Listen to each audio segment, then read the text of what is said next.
Ay, oo. Madumi to. Bulok na, bulok. Hindi mo makain. May Ito, amag daw. amoy. Mabaho. May amag. May amag daw yung Hindi na sa lola.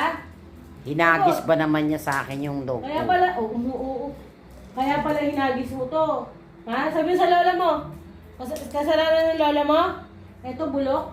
Bulok to, bulok. Mabaho. Ha? Oo daw. Si lola hindi tinayos. O, ikaw daw pala eh. Kaya pala hinagis yung may amag na. Di ko naman nakita. Kaya pala hinagis sa amin ito. Ang dami kasi Nilagay ko sa isang lagayan, sinaling ko.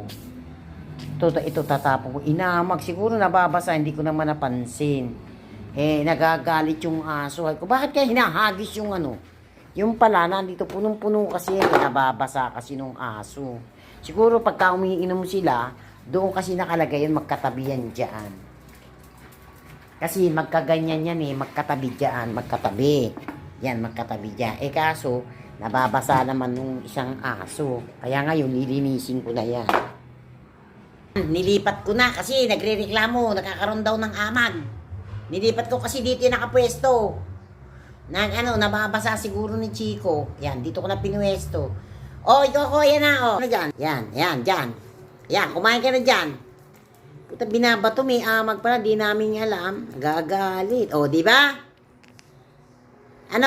Nangangamag yan nababasa ni Chico Nene kasi. Yan, mabango na. Nakita mo? Hindi na natin tatabi doon.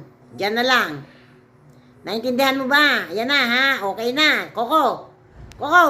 Huy. Okay na? Okay na? Okay na daw. Okay. Papasalamat si Coco. Okay ba, Coco?